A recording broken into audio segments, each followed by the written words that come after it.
अस्सलामुअलैकुम। मेरा नाम है मोहम्मद शादाब और आज इस वीडियो में मैं आपको बताऊंगा कि अगर मरीज़ के ऊपर जिन्नात की हाज़िरी पड़ती हो या मरीज़ पर जिन्नात हाजिर हो तो उसका किस तरह से इलाज करेंगे।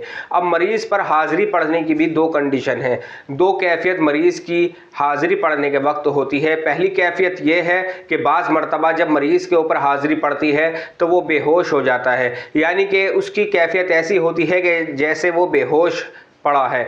और बाज़ मरतबा ऐसा होता है कि जब मरीज़ के ऊपर कोई शय हाजिर होती है, कोई जिन्नात या कोई खबीस जब हाजिर होता है तो बाज़ मरतबा वो बहुत ज़्यादा रोता है या बहुत ज़्यादा चिल्लाता है। ये दो कैफियत मरीज़ की होती है। और जब वो रोता है तो बाज़ मरतबा उसके सर में बहुत तेज़ दर्द होना, इसकी वजह से भी बाज़ मरतबा चिल्लाता है। ये दो कैफियत है। अब आमिल के सामने जब इस तरह का मसला आता है तो वो किस तरह से इलाज करेगा। अब पहली कैफियत के ऊपर बात करते हैं कि अगर मरीज़ बेहोशी की हालत में है, यानी कि उसके ऊपर कोई चीज हाजिर है और वो बेहोशी की हालत में है, तो किस तरह से इलाज करना है। सबसे पहले आमिल को अपना हिसार करना है।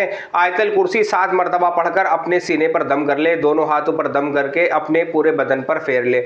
उसके बाद मरीज के ऊपर पानी का छींटा मारे, यानी कि 1 गिलास पानी ले और जो आमिल का अमल है, यानी कि आमिल जिस चीज का भी आमिल है उसी चीज को कम से कम 11-11 मरतबा पढ़कर 1 गिलास पानी पर दम करे और दम करने के बाद वो पानी मरीज के ऊपर छींटा मारे, यानी कि मरीज के ऊपर उस पानी का छींटा मारे तो 2-3 मिनट के बाद ही मरीज को होश आएगा, यानी कि वो बोलना शुरू कर देगा। जो भी उसके ऊपर शय है, जो चीज भी उसके बदन में हाजिर है, वो बोलना शुरू करेगा। आप उससे हम कलाम हो और उससे मालूम करें कि किस वजह से वो परेशान कर रहा है या किसी ने उसके ऊपर मुसल्लत किया है। बहरहाल जो भी वो मसला बताए उस मसले को अच्छी तरह से समझे कि अगर किसी ने मुसल्लत किया है तो किस वजह से मुसल्लत किया है। सारी चीजें मालूम करने के बाद उसको जाने के लिए कहें और उससे जाने से पहले कॉल करार कर लेंगे, दोबारा उसके ऊपर नहीं आएगा।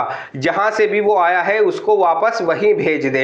एक तरीका तो यह है। और एक दूसरा तरीका यह है कि अगर मरीज के ऊपर जिन्नात हाजिर है और वो बहुत ज्यादा परेशान कर रहा है, मरीज रो रहा है या चिल्ला रहा है, अगर इस तरह का मसला है तो उसके ऊपर इसी तरह से करें। पहला तरीका तो यह है कि इसी तरह से 1 गिलास पानी पर दम करके उसके ऊपर छींटा मारे। अगर छींटा मारने के बाद भी इसी तरह से परेशान करता रहे, यानी कि इसी तरह से रोना बंद ना करे और बहुत ज्यादा परेशान करने लगे, तो जिस चीज का आमिल है उस नक्श को बनाए। यानी कि अगर किसी शख्स ने 15 के नक्श की ज़कात अदा कर रखी है तो 15 के नक्श को बनाए और फलीते से ज्यादा मोड़ करके, यानी कि फलीता तो बारीक तरह से मोड़ा जाता है, और इसको थोड़ा सा मोटा मोड़ करके उस मरीज की नाक में उस फलीते की धूनी दे। तो इंशाअल्लाह जो भी चीज होगी वो शांत हो जाएगी। आप उससे हम कलाम हो, अच्छी तरह से बातचीत करें, वजह पूछे आने की या परेशान करने की क्या वजह है वो चीज़ मालूम करें और उसको फिर वापस जाने के लिए कह दे। कॉल करार ज़रूरी है। किसी भी शय से जब आप बात करें और उसे जाने के लिए कहें तो उससे पहले कॉल करार कर लें। इंशाअल्लाह इस तरीके से आप इलाज कर सकते हैं। और अगर मरीज की हालत ऐसी है कि ये दोनों काम करने के बाद भी मरीज के जो ऊपर शय है वो नहीं जाती, तो इसका इलाज किस तरह से करेंगे, इंशाअल्लाह आने वाली वीडियो में इसके ऊपर बात करूंगा।